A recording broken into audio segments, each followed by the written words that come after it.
Welcome to part 6 of Competency 19. In this video, we will work more problems, word problems, that make math connections.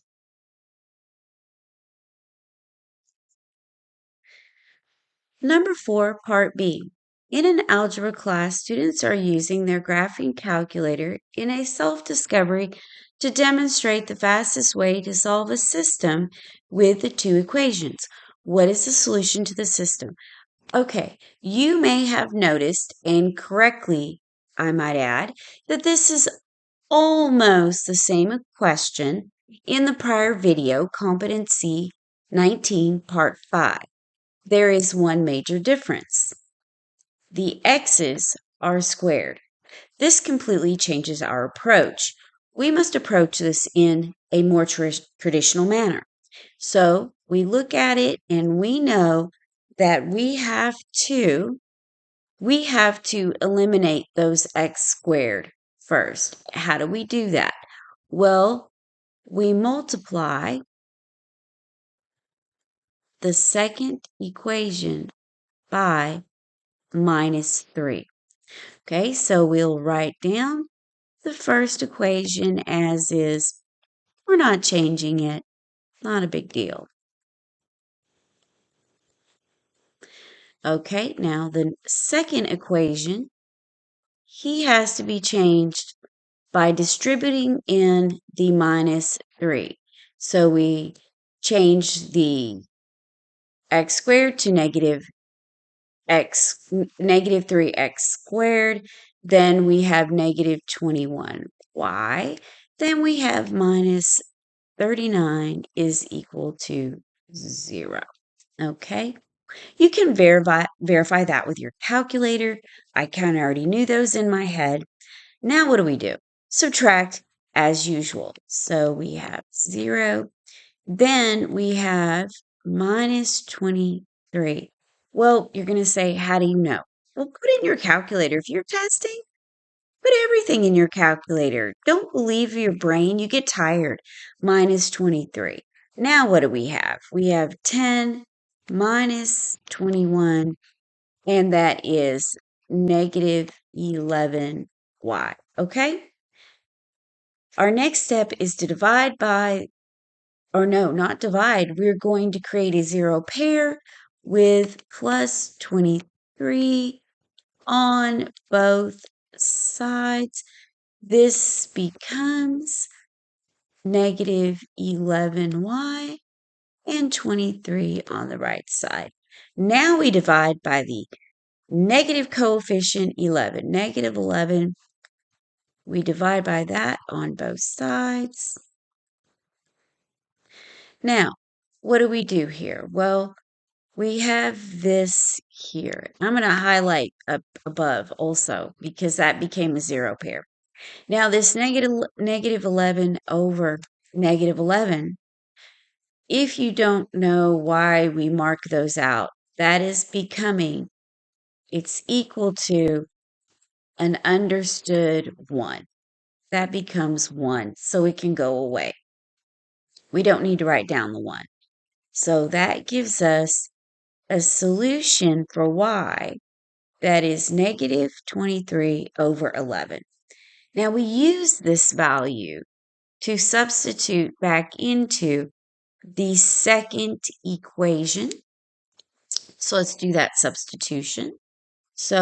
But we use the second equation as is, not the altered, the augmented one. We augmented that or altered that by negative 3. We will not do that. Instead, we use it as is. Oh, goodness. I'm just going to write down the 3. Okay, x squared plus 7. Now we put in for y, the negative 23 over 11, and then plus 13 equals 0. Now this, we pop that in our calculator. We're going to get, let me write this down. Let's see, x squared. Put it all in as is. So, and I'm going to use alpha y equals number 1. Okay, and put negative 23 and 11, arrow over, close that, parentheses, plus 13, and we get negative 18 over 11. And essentially, okay, equals 0 still. And essentially what we need to do is add 18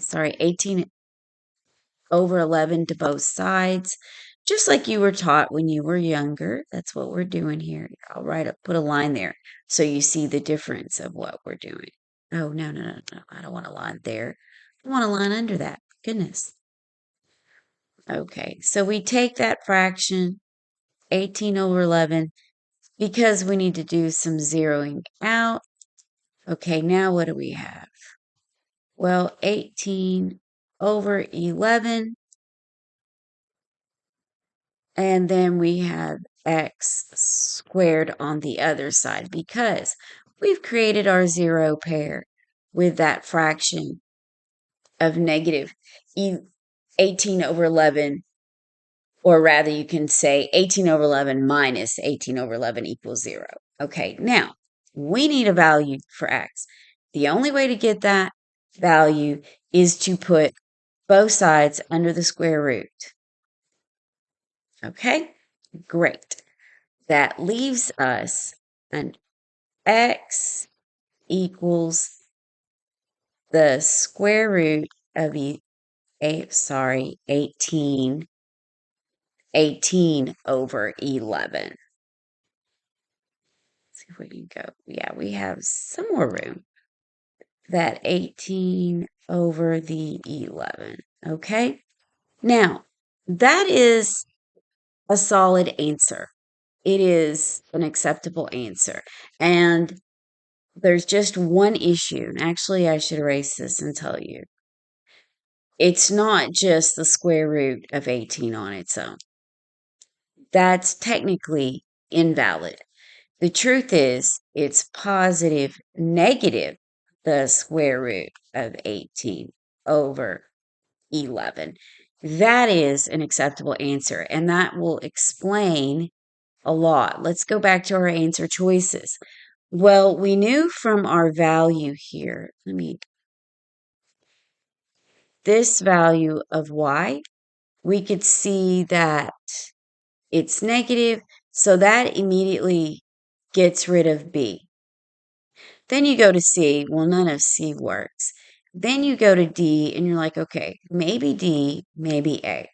But then you realize that because the x is squared, that gives us two values when we want to take it out of the square root. We're going to get a positive, then a negative. Two values. So that tells us that our only option is A. Now, here's a little side note, word of caution. You may have found a different answer, and I'll tell you why. Let me show you what's going on here. Positive, negative, square root of 18 over 11. Okay, well, now what if we say, let's keep writing our positive, negative. What if we say this? Well, let's try to solve it. Can we bring anything out? Well, here's a huge issue. We could bring something out of the 18. The problem is that we can't leave, or it's not customary to leave the denominator as a square root. Okay, fine. How do we get rid of that? Well, basically, you're going to multiply by 1, which means that you multiply by the square root of 11 over the square root of 11. Then, what are we going to get in the end? We have to bring the 11 out because the square root of 11 times the square root of 11 is 11.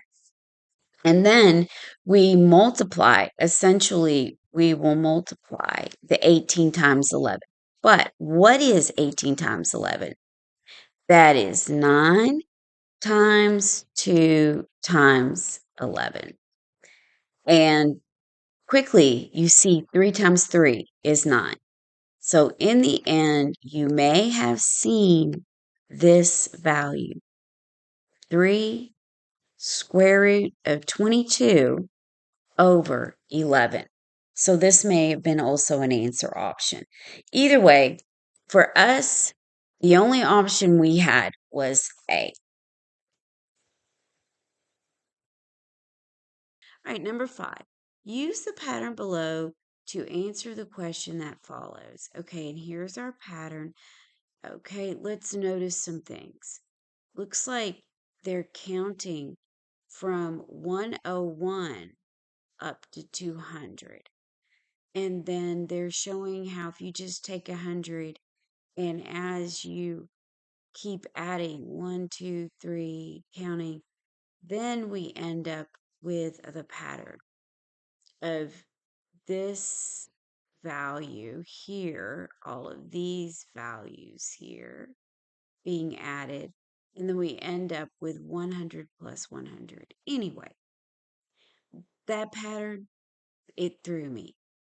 Pay attention to it, but take it with a grain of salt. Okay? And I mean that in this way. Let's keep reading. Let the sum of the first 100 positive integers equal k. Using the pattern above, which of the following expresses the sum of the first 200 positive integers in terms of k?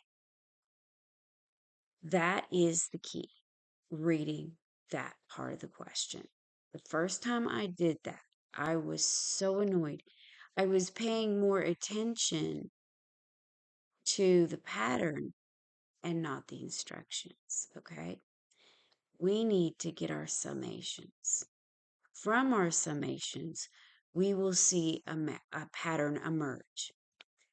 And then the next thing we need to do is pay attention to our answer choices. They will lead you to the pattern. I was a little annoyed at the way they presented this question, but it's okay. We got this.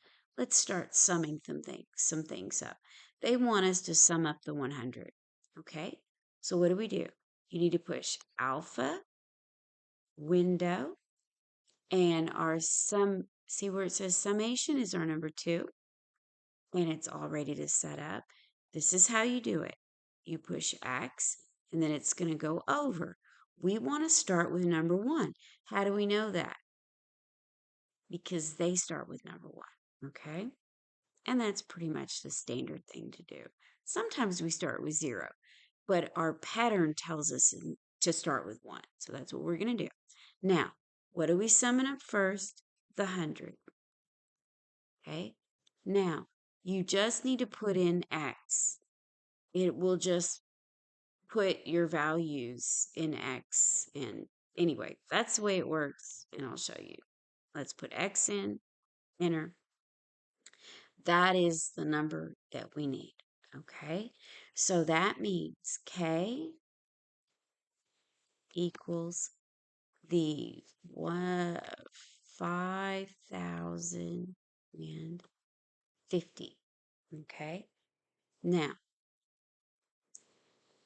let's go ahead and do the sum of the 200. Remember, it says here.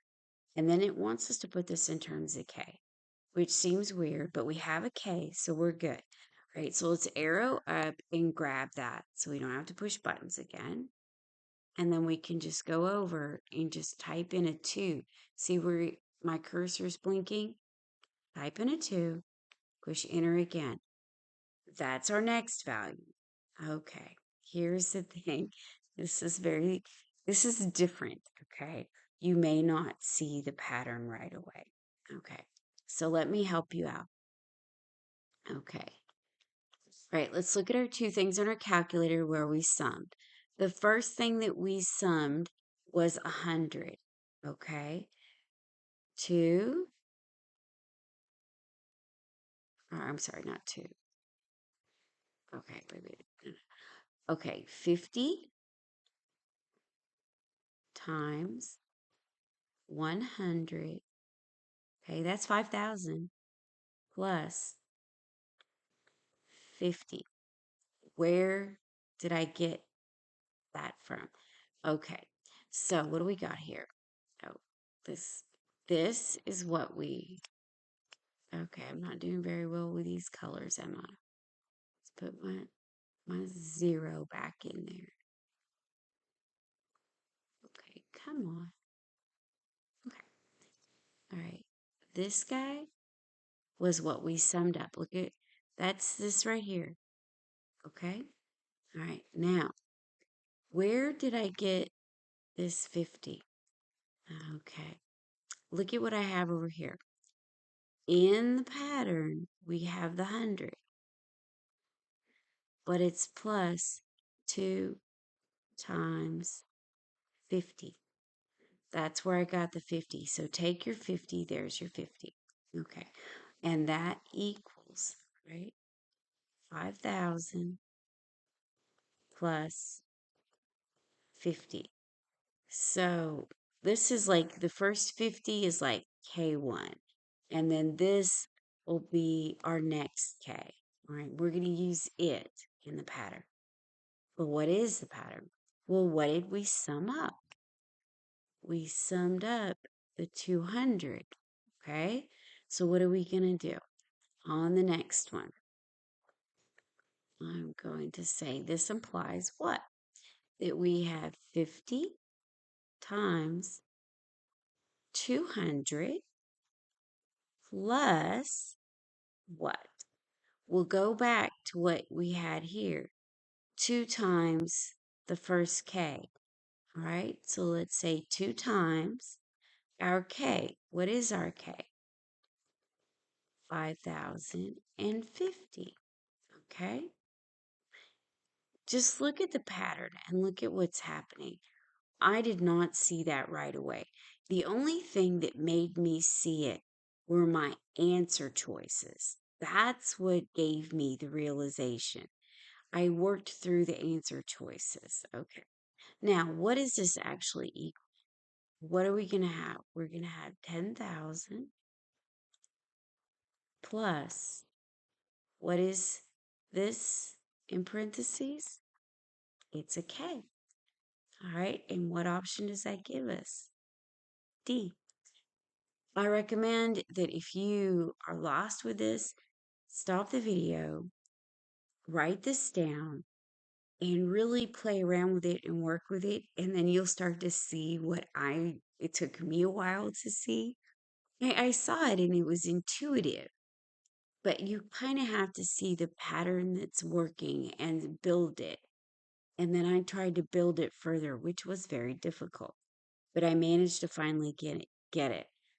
And you will see this probably at your university, and maybe there are some out there like this. Look, Google similar problems and find those and how to get those. Practice tests for the university. You will see. Number 6, we need to design a box with an open top and volume of 10 meters cubic, with the length twice the width. The material for the base costs $1.50 per square meter and the sides cost 50 cents per square meter.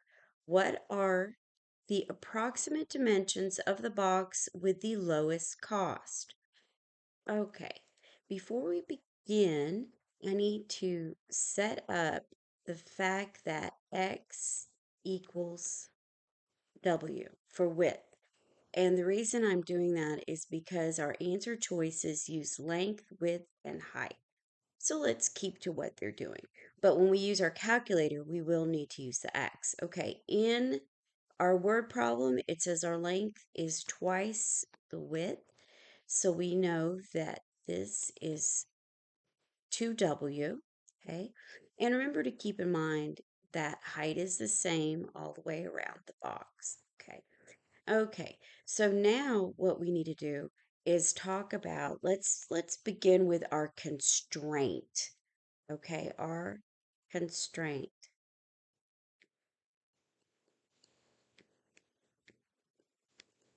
Okay. All right. That's our constraint. We'll do that first. And then other than our constraint, we also need to deal with the cost. Okay. We actually call that the cost function. Okay.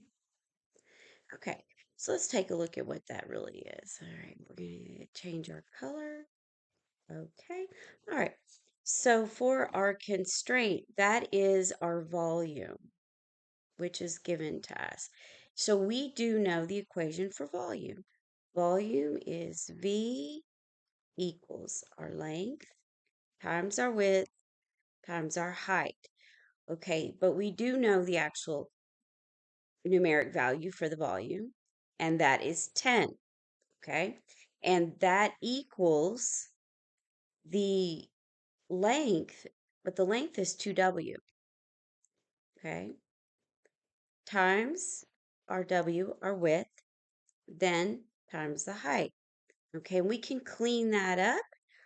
That is 10 equals 2W squared times the height. And that on its own is going to give us something we can use, and that will be the height. We need that height.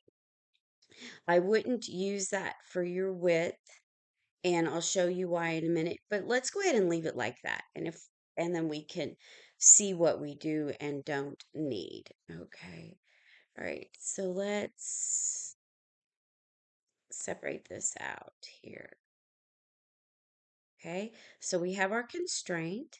Let's go back. Now let's deal with our cost. Okay. Before we even deal with cost, and the reason I'm going to use what I'm going to use is cost. To get that, I'm using the surface area. You're not going to use the volume. The volume is what is going to constrain you. We can only have this particular limited shape, okay? We're trying to build the shape, but we need the surface area because that's what our materials are determined by. Okay? So what does this mean? We need a surface area equation, and that's kind of a weird looking S. Okay. Thank you guys for putting up with my handwriting. Okay, so what do we need? We can do base and then the four sides, right? So we know our base, 2W squared. Now we have to add the sides and then the front and the back. So let's get our highlighter out and let me mark those, okay? So let's do the sides for, oh, there it is. There's our sides first, okay? So you see what I'm doing. Now take in mind that our sides, we have two of them, and they're just width times height, base times height. Okay, so we have two sides, and the area is WH. Okay, look at your sides, the green. Okay, all right. Here, and if you can't see this, this is also 2W. Should have done enough of these by now so where you can see that. I'll still highlight things, okay? So then we need to add the front and the back, okay? And you know what, while I'm at that, let me color the base. Oops. So this is your base, okay? All right. And that gives you a color for your base. So that's the base. Okay, and then let me put green and oops, that is not helping. It's like a delayed reaction. All right, let's see if it'll do it. Ah, there we go. All right, now let's put that green. Okay, there it is. All right, let's go back. Now, let's use a different highlighter just to show you the front and the back. The front and the back will be this part. Okay, see back here? So look at it carefully. What is that? Okay, that front and back. What is that? Well, that's going to be height times 2W. Okay, let's go back. But we have two of them. So let me section that out. So we're adding 2 to what? 2 WH. Okay, so that gives us the area of front and back, but there are 2 of them. Okay, let's clean this up. We have our base.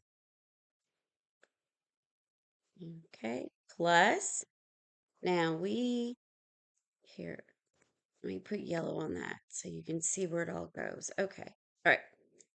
All right, so then I'm going to clean all this up. 2WH plus 4WH equals 2W squared plus 6WH. Okay, and that is our surface area we're working with. Okay, I'm going to stop at this point and note something for you. You should have, look at your cost function. Now, we're not done with our cost function, but look at the basis of the constraint and look at the basis for your surface area. Volume, surface area. Okay, notice you should have this type of look on any of these questions.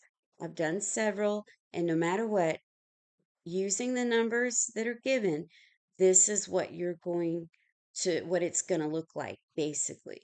So if it doesn't, then you know you've done something incorrectly. Go back and look at it again. Okay, now let's finish our cost. Okay, so we're going to go to the blue and call this cost. Oops, cost does not start with that. Okay, all right, so this is our cost. All right, what's that going to be? So the base, you know what, let me write that to where you really see it. I don't think I could do a better job here. Let's change colors. This is your base. And this is what we call lateral surface area. That's a shape, especially a shape in a rectangle. Those are your sides all the way around. So lateral surface area usually deals with some sort of a side, okay? Depending on the shape. All right, now let's go back. What we had. Oh, we need to go with the blue. Okay. All right, now we can deal with our cost. Our cost will be equal to, well, our base. How much money do we have for our base? Base cost times $1.50. Okay. Times the 2W squared plus, now our lateral, our sides, they're going to be only 50 cents. Okay. Oops. Sorry. Okay. All right. They are 50 cents times the 6WH. Okay. What's this going to get us? Well, that's going to get us an equation that is 3W squared, 2 times 1.5 is 3, plus, okay, then that is 6. What is half of 6? That is 3WH. Well, we just have one issue. Here, let me write that better. That isn't a good equation yet. Why isn't that a good equation? Because we need to deal with, what we need to deal with right now is our height, okay? But as we stated earlier, we can find height. If we put height in, we have height in terms of W, okay? So what is our height? Our height becomes H 10, okay, I can do better. Okay, 10, I don't know how much better that is, divided by 2W squared, which equals 5 over W squared. Okay. Sorry about that. 10 over 2w squared. And that becomes our height. So now we can substitute this in. Okay. All right. Let's move this to where we can see it. Okay. All right. Now, okay, this becomes 3w squared plus 3w times the height of 5w squared. Okay. If we do a little bit of cancellation on our w's, we can get rid of that w and one of those. So what is this going to become? This cost function, okay, is going to become 3, funny handwriting, okay, 3w squared plus 3 times 5 is 15 over w. Okay, this is the point where we are now going to use our calculator. All right, so what you need to do is this equation, your cost, needs to go into your Y1 in your TI-84. Okay, so come over to your TI-84 and you need to push the Y equals button. And notice we have Y1 and we are going to enter our equation. But remember, W equals X, and we have that. We began with that. So we have X equals plus 15 divided by X. X is W. Okay, now this is going to be a little tricky, but you're going to be happy once you get there, okay? So we know we're trying to just select A, B, C, D. Okay, so push graph. Oh, great, I already have it set up. But let me show you some issues that are going to happen, okay? All right, let's go over here to the window. See my window? I have it set at negative 2.5, 10.7. That's kind of a coincidence. What I need you to do, if your calculator does not show you that nice, pretty uh, graph the way mine did, you need to push zoom. All right, let's investigate our zoom. Go up and start with A, okay? I just arrow up, okay? Now let's push enter. You see nothing. If that happens to you, don't panic. Go back to your zoom. Now let's try 0. See where it says zoom fit? Try that. It's close, okay? You could try other zoom, okay? So we could try to zoom out, okay? It's sometimes this cursor, see, you can see the X moving. Move it more over and then down a bit. It'll take a while. I find it very annoying. And then push enter. Well, that doesn't help out a whole lot either. That doesn't work. So now my Zoom is all messed up. But I can tell you, I know I've got a valid situation, but I only want to deal with the first quadrant, Q1. What do? Go back to your window and see how that's all messed up. Well, if you're only wanting to deal with the first quadrant, how could you do that? Well, put limitations on your X, your max and your min on your X, and your max and min on your Y only. Don't change anything else. So for the minimum on my Y, I'm going to say -1. For the max, I'm going to say, looking at my numbers here, I'm going to say 10 to start. Let's just go with 10. Okay, now for my Y, I'm going to say -1 again. And then I'll do, looks like those numbers are a little higher when I go with my Y values going on my Y axis. So let's try 100, okay? If not, I can change it. So let's push enter and see what happens. Well, I pushed it. Oh, I need to. It's in. Okay. So then push graph. There you go. That's not bad.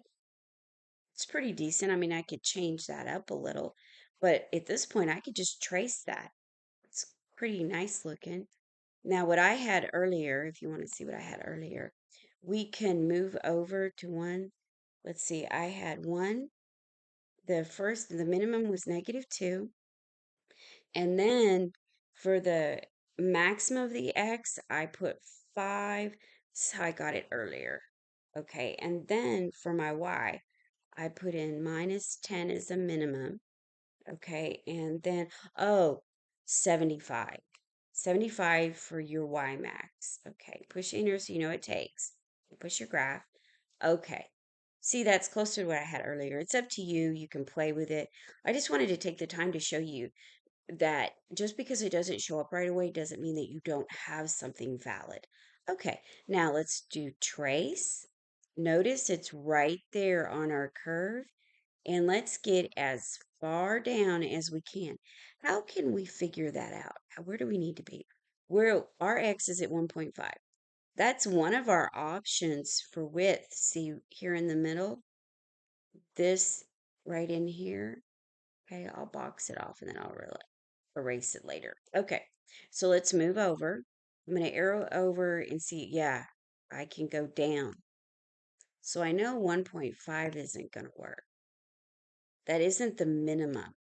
Okay, to minimum, I'm minimizing my dimensions to minimize my cost without uh, changing around my box too much. Okay, let's see here. 1.28, that that seems to go up. Watch. Yeah, see how the cost goes up? So I'm somewhere around here. All right, 1.34-ish. Well, we have a 1.36 in option D. Okay, so let's take a look. There's our graph. Now we need to take a look at the table. Second graph, there's my table. Well, look, I have 1.36 right there, and that is saying that's $16.58 rounded. Well, I have one of those. That looks good. And look, I'm going to go down and highlight 1.36. When you examine what's around it, that looks like the best that you're going to get. They're going up. The cost is going up if you go higher X or lower X, either way. So then 1.36 seems to give us our best width and our best cost. Okay. Notice it says, what is the approximate dimensions of the box with the lowest cost?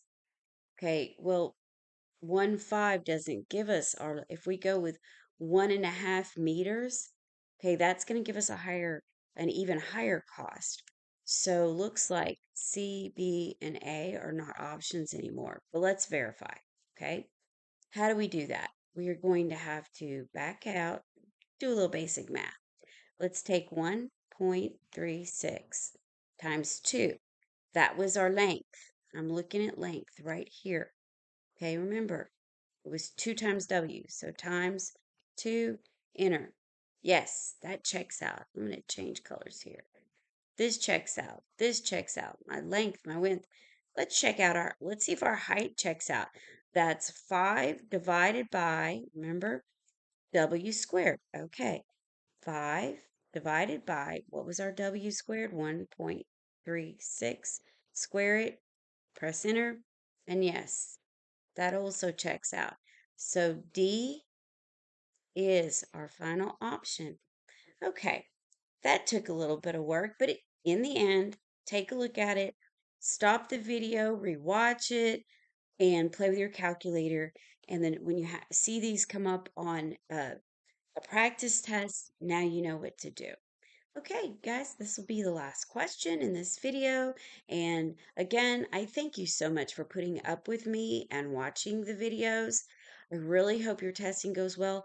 Don't forget to subscribe, like us, and share us. Thanks again.